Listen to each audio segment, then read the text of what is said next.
তো বন্ধুরা কেমন আছেন আপনারা? তো বন্ধুরা আজকের এই ভিডিওতে আমরা এ মাসে বাংলাদেশ বাজারে যে সকল মোবাইল ফোন আসতে চলেছে অফিসিয়াল ভাবে হোক বা আনঅফিসিয়াল ভাবে সে সকল মোবাইল ফোন নিয়ে আজকের এই ভিডিওতে আমরা আলোচনা করব। তো বন্ধুরা প্রথমতই আমাদের লিস্টে রয়েছে রিয়েলমির মোবাইল ফোন, রিয়েলমি সি সিরিজের ফোন C65 এই মোবাইল ফোনটি।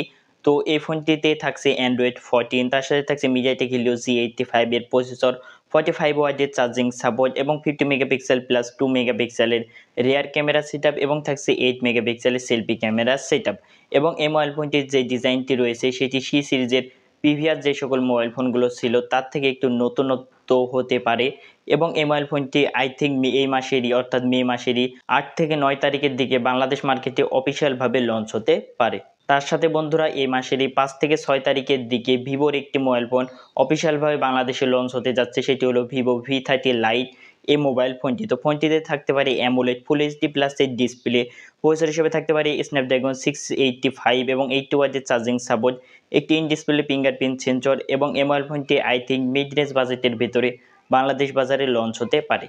দেন তৃতীয়ত আইকুর একটি মোবাইল ফোন বাংলাদেশে আসতে পারে, সেটি আনঅফিসিয়ালভাবে আসার সম্ভাবনাই বেশি রয়েছে, অফিসিয়ালভাবে আসার সম্ভাবনা খুব কমই রয়েছে। সেটি হলো আইকু Z9X বা আপনারা Z9X যেটাই বলেন না কেন। তো এই মোবাইল ফোনটি ইন্ডিয়াতে অ্যারাউন্ড এই সপ্তাহের দিকে লঞ্চ হতে পারে, অর্থাৎ মে মাসের প্রথম সপ্তাহের দিকে লঞ্চ হতে পারে।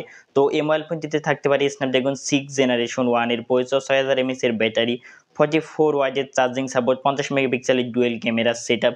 এবং এই মোবাইল ফোনটি আই থিঙ্ক ইন্ডিয়ান মার্কেটে 13 থেকে 14,000 রুপির আশেপাশে লঞ্চ হতে পারে।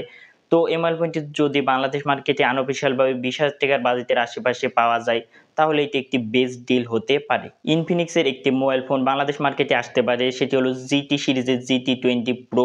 তো আই থিঙ্ক এই মোবাইল ফোনটি বাংলাদেশ বাজারে অফিসিয়ালভাবে না আসার সম্ভাবনাই বেশি রয়েছে, আনঅফিসিয়ালভাবে আসতে পারে। তো এই মোবাইল ফোনটি ইন্ডিয়াতে অফিসিয়ালভাবে লঞ্চ হতে পারে। তো জিটি সিরিজের এই মোবাইল ফোনটি একটি গেমিং মোবাইল ফোন, যেটা আপনারা সকলেই জানেন। তো এই মোবাইল ফোনটিতে থাকতে পারে মিডিয়াটেক ডায়মেনসিটির 8200 আলটিমেটের একটি প্রসেসর, যার আন্তর্জাতিক স্কোর 6 থেকে 7 লাখের আশেপাশে হয়ে থাকে। এবং ফোনটিতে 108 মেগাপিক্সেলের OIS ক্যামেরা সেটআপ থাকতে পারে এবং 45 ওয়াটের চার্জিং সাপোর্ট, 144 হার্জের অ্যামোলেড ডিসপ্লে।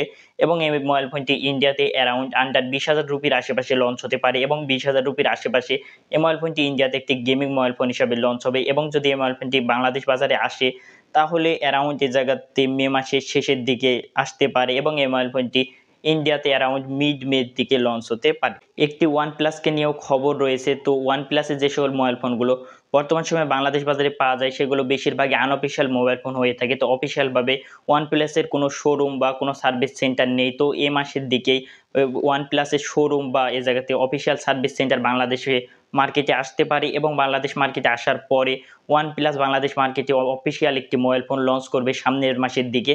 তো আসলে সেটি কোন ধরনের বা কোন সিরিজের মোবাইল ফোন হতে যাচ্ছে এটি আসলে অনলাইন থেকেও জানা যায়নি। তো সামনের মাসে যখন মোবাইল ফোনটি লঞ্চ হবে তখনই আসলে ভালোভাবে জানা যাবে।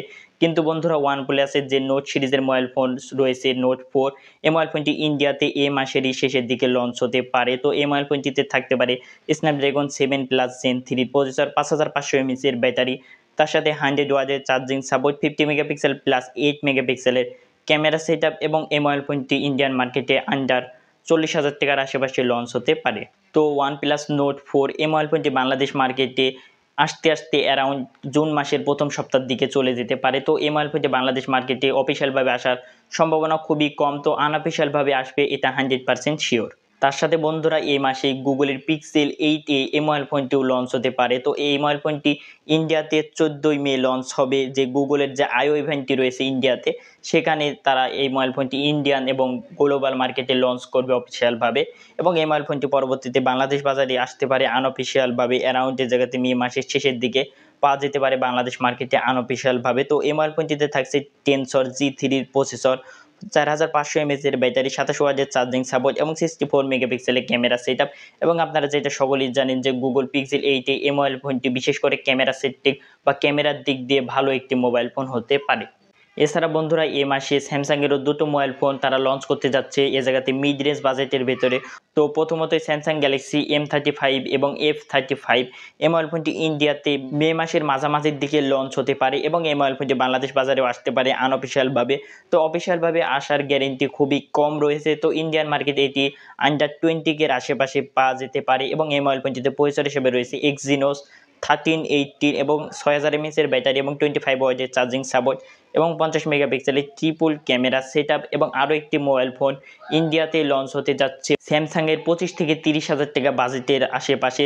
তো সেটি হলো স্যামসাং গ্যালাক্সি F55 এবং এটি সাধারণত স্যামসাংয়ের ইতিহাসে প্রথম মোবাইল ফোন যেটাতে তারা ভিগেন লেদার ফিনিশ ব্যবহার করেছে এবং মোবাইল ফোনটিতে রয়েছে স্ন্যাপড্রাগন 7 Gen 1 এর processor, full HD plus AMOLED একটি ডিসপ্লে। তো এই মোবাইল ফোনটি বাংলাদেশ বাজারে আসতে পারে আনঅফিসিয়ালভাবে, সেটি বাংলাদেশ বাজারে আসতে আসতে প্রায় মে মাসের শেষের দিকে চলে যেতে পারে। তো স্যামসাংয়ের এই দুটো মোবাইল ফোন বাংলাদেশ বাজারে আনঅফিসিয়ালভাবে আসার সম্ভাবনাই বেশি রয়েছে, অফিসিয়ালভাবে আসার সম্ভাবনা খুব কমই রয়েছে। এছাড়া সর্বশেষ এবং আমাদের লিস্টে নাম্বার 10-এ যে মোবাইল ফোনটি এই মাসে লঞ্চ হতে যাচ্ছে সেটি হলো পোকো F6 এবং এই মোবাইল ফোনটি খুবই ভালো একটি এবং স্ট্রং স্পেসিফিকেশনে লঞ্চ করতে যাচ্ছে তারা। এই মোবাইল ফোনটিতে তারা প্রসেসর হিসেবে ব্যবহার করেছে স্ন্যাপড্রাগন 8 Gen 3, তার সাথে LPDDR5X র্যাম এবং UFS 4.0 storage, 90 watt charging support, 1.5K OLED display. এবং এই মোবাইল ফোনটি তারা মে মাসের মাঝামাঝির দিকে ইন্ডিয়াতে লঞ্চ করতে যাচ্ছে এবং ইন্ডিয়াতে এটা আন্ডার 40K-র আশেপাশে পাওয়া যেতে পারে, যেটা বাংলাদেশ বাজারে যখন আনঅফিসিয়ালভাবে আসবে তখন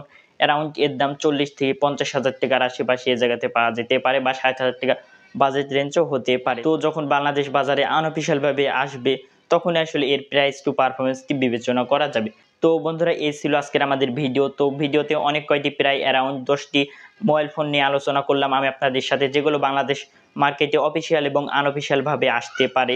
তো বন্ধুরা আপনাদের কাছে কোন মোবাইল ফোনটি সবচেয়ে ভালো লেগেছে এবং কোন মোবাইল ফোনটি বাংলাদেশ বাজারে আসলে আপনারা কিনতে খুবই আগ্রহী হবেন অবশ্যই কমেন্ট করে জানাবেন এবং এরকম ভিডিও প্রতিনিয়ত দেখতে আমাদের এই চ্যানেলটি সাবস্ক্রাইব করে পাশে থাকবেন। দেখা হচ্ছে পরবর্তী কোনো ভিডিওতে, ততক্ষণ পর্যন্ত ভালো থাকবেন, সুস্থ থাকবেন, আল্লাহ হাফেজ।